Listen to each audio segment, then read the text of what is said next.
Hello नमस्कार, स्वागत करता हूं आप सभी का हमारे YouTube चैनल पर। जैसा कि हम सब जानते हैं कि पितृपक्ष खत्म होने को आ गया है। पितृपक्ष खत्म होते ही हमारे धर्म में त्योहारों और पर्वों का सिलसिला शुरू हो जाता है। इन त्योहारों में शुरुआत होती है माता गौरी के नवरात्रि से। नवरात्रि की बात करें तो हमारे भारतवर्ष में 4 प्रकार के नवरात्र होते हैं, जिसमें एक चैत्र नवरात्र होता है, एक शारदीय नवरात्र होता है जो कि 2-4 दिन बाद शुरू होने वाला है, और 2 और नवरात्र होते हैं जो कि गुप्त होते हैं, गुप्त रूप से होते हैं, जिनके बारे में मैक्सिमम लोग नहीं जानते हैं। तो ये शारदीय नवरात्रि जो अभी 3 अक्टूबर से शुरू होने जा रहा है, इसके पीछे की क्या कहानी है, कहाँ से प्रारंभ हुआ, तो आइए इसके बारे में आज इस वीडियो के माध्यम से हम जानेंगे कि कहाँ से शारदीय नवरात्रि की शुरुआत हुई। रामायण काल में जब रावण और राम जी का युद्ध चल रहा था, तो एक दिन ऐसा आया कि रावण की सेना भगवान श्री राम की सेना के ऊपर हावी हो गई, वानरों के ऊपर हावी हो गई। रावण की सेना के भयंकर प्रहारों से वानर जो थे वो व्याकुल हो गए। वानरों की ये व्याकुलता देखकर भगवान श्री राम को बड़ा ही अंदर से अफसोस हुआ, बहुत ही उनको दुख हुआ, और वो ये सोचने लगे कि एक धर्म को मानने वाला हारता जा रहा है और एक अधर्म के पथ पर चलने वाला आदमी जो है जीतता जा रहा है। संध्या काल को जब युद्ध विराम हुआ तो भगवान राम जामवान के पास जाकर कुछ इस प्रकार कहते हैं कि आज जब मैंने रावण को युद्ध करते देखा तो पता नहीं क्यों मुझे ये लग रहा था कि साक्षात शक्ति स्वरूपा माता भगवती से युद्ध कर रही हैं। आश्चर्य की बात यह है कि वो अधर्मी हैं और मैं धर्म का पालन करने वाला हूं। माता शक्ति अधर्म की तरफ से मेरे ऊपर वार कर रही हैं, ऐसा मुझे प्रतीत हुआ। जामवान ने जब देखा कि भगवान श्री राम बहुत व्याकुल हो रहे हैं, बहुत उदास हो रहे हैं, तो जामवान चूंकि बहुत अनुभवी था, उसके पास बहुत ही अनुभव था, वो सारी चीजें जानता था, तब उसने भगवान को समझाया कि देखिए, युद्ध में एक जैसे दिन कभी नहीं रहते हैं। कभी आप किसी के ऊपर हावी होते हो, कभी कोई और आपके ऊपर हावी हो जाता है। ये सारी चीजें चलती रहती हैं, आपको हताश होने की आवश्यकता नहीं है। वही आपके पास सारे अस्त्र शस्त्र हैं, वही हाथ पैर हैं, सारी चीजें सलामत हैं। कल आप युद्ध को बदल सकते हैं। लेकिन हाँ, जिस तरीके से आपने वर्णन किया है कि शक्ति स्वरूपा माता रावण के साथ लड़ रही थी, तो उसके लिए मैं आपको एक राय देना चाहता हूं कि साधना का जवाब आपको साधना से ही देना चाहिए। आपको शक्ति स्वरूपा माता भगवती की साधना करनी चाहिए। और उन्होंने पूरा व्याख्यान जामवान ने राम जी को समझाया कि किस किस तरीके से आपको अनुष्ठान करना है। जामवान ने कहा कि आज से आप युद्ध को छोड़ दीजिए और आप माता भगवती की पूजा करिए।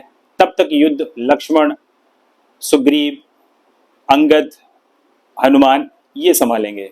तब भगवान श्री राम ने कहा कि मुझको 108 इंदिवर अर्थात नीलकमल पुष्प चाहिए, जो कि हनुमान जी ने उनको ला कर दिए।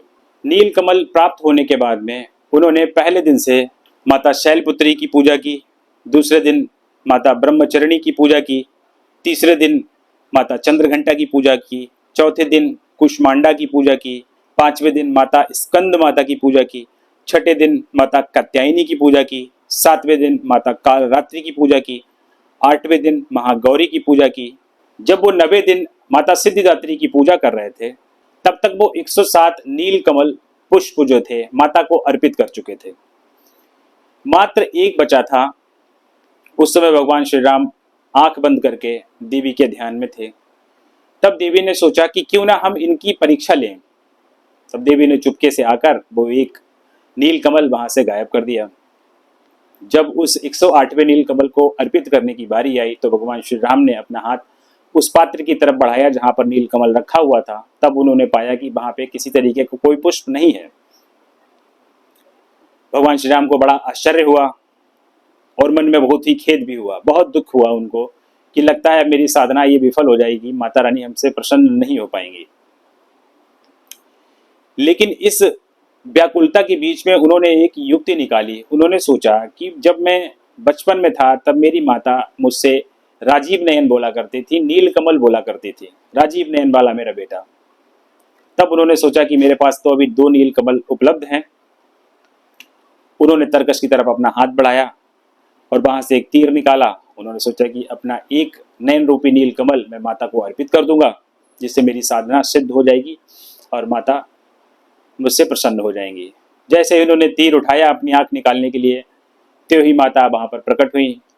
शक्ति स्वरूपा माता ने कहा कि मैं तुम्हारी तपस्या से प्रसन्न हूँ, मैं तुम्हारे व्रत से प्रसन्न हूँ और तुम जरूर विजयी होगे। नवमी को माता ने ये आशीर्वाद दिया भगवान श्री राम को। 10वीं के दिन रावण और भगवान श्री राम में महान युद्ध हुआ, जिसमें कि रावण को मारा गया।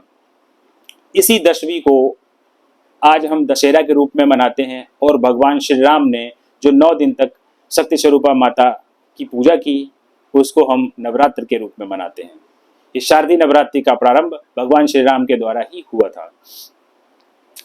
इसी कहानी को अगर हम थोड़ा सा और कनेक्ट करें तो जब नवरात्र और विजयदशमी हो जाएगी, उसके कुछ दिन बाद दीपावली का पर्व आता है, जो कि हमारे पूरे भारत में लगभग हर जगह मनाया जाता है।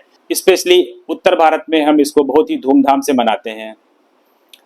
रामायण में इस तरीके का वर्णन है कि जब भगवान श्री राम ने रावण का वध कर दिया था, तो फिर विभीषण आदि का राज्याभिषेक करने के बाद में भगवान श्री राम सीता माता और अपने छोटे भाई लक्ष्मण के साथ में पुष्प विमान पर आरूढ़ होकर अयोध्या वापस आए थे। अयोध्या वापस आने पर अयोध्या वासियों ने उनके आने की खुशी में पूरी नगरी को जो था दीपक जलाए थे, पूरी नगरी में दीपक प्रज्वलित किए थे। तब से ही हम दीपावली के उत्सव को मनाते हैं। तो ये था शारदीय नवरात्रि के पीछे की कहानी, जो कि बिल्कुल सत्य है। वैसे तो बहुत सारी कहानियाँ विद्यमान है। मार्कंडेय पुराण के हिसाब से महिषासुर के वध से भी इस कहानी को जोड़ा जाता है, लेकिन वो कहानी जो है वो चैत्र में जो नवरात्र होते हैं उनसे संबंधित है। शारदीय नवरात्रि की कहानी सीधा का सीधा रामायण से जुड़ी हुई है। तो ये थी आज की कहानी। उम्मीद करता हूँ आपको पसंद आई होगी। अगर वीडियो अच्छा लगा हो तो प्लीज़ वीडियो को लाइक करें, हमारे चैनल को सब्सक्राइब करें और वीडियो देखने के लिए बहुत बहुत धन्यवाद। जय माता दी।